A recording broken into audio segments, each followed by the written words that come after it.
Hello, my name is Alina Perez.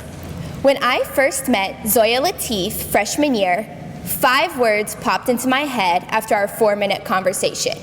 This girl is a goddess, I thought to myself.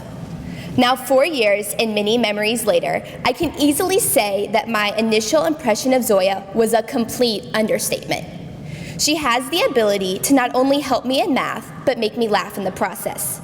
She knows what she stands for and isn't afraid to say it. Zoya is one of the most loving, hilarious, real, and just overall amazing people I know, and I am positive that she has wonderful words to share with you today. So please help me in welcoming my friend, Zoya Noor Latif.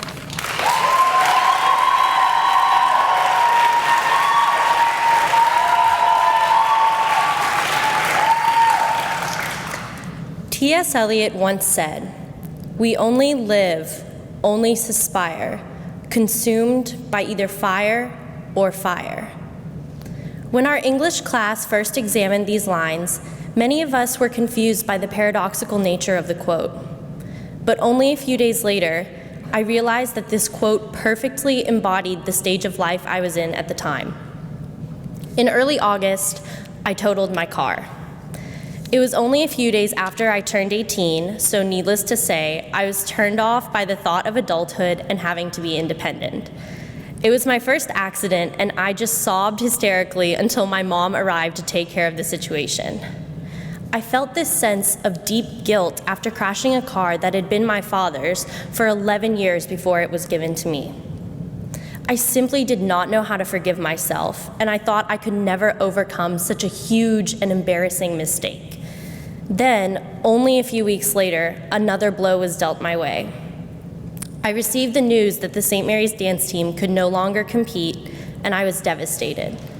For those of you who don't know me, I love dance. I had been on the dance team since 8th grade, and I grew very close with the girls on the team and our coach, Jess. We had a very rigorous practice schedule, so without having that steady routine in my life anymore, I found myself with yet another loss.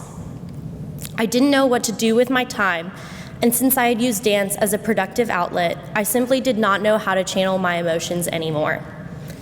As if these 2 events weren't bad enough, only a few weeks later, my beloved grandfather ended up in the ICU. He had gone in for a pretty routine surgery and came out with a fungal infection. He was 88 years old and so healthy, I always swore he would live to be 100. But all in a course of a week, he went from animatedly talking to my mom over the phone to laying on a bed in the ICU, intubated and barely conscious. When we found out he was sick, my parents flew to Pakistan immediately, and within the next few days, he died. I was shocked. I thought he would be here for my graduation in May and my brother's graduation in 4 years. But after such a sudden turn of events, he won't be here.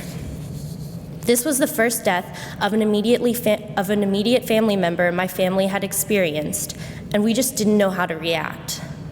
My brothers and I were so close to him that without him here, I thought my world would come crashing down, especially after the previous losses I had just experienced.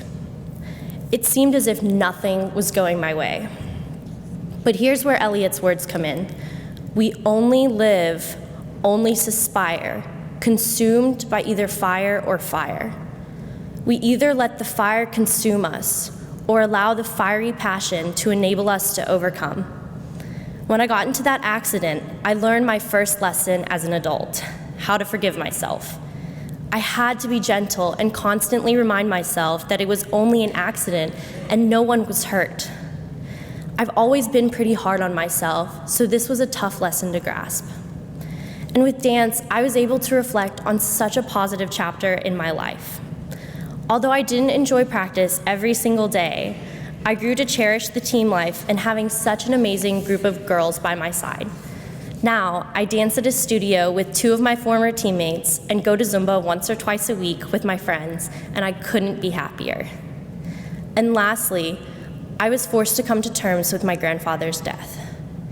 I had to realize that he lived such a fulfilled life and that his time had come.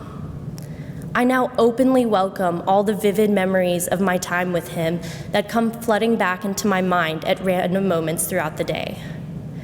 I see how this tragic death has brought my mom and her sisters closer, and I know that this is how things were meant to work out. And most of all, through this hard time, I've been reminded of the wonderful support system I have sitting in these pews. And for that, I'm eternally grateful. Once again, I'd like to remind you of Eliot's words. We only live, only suspire, consumed by either fire or fire.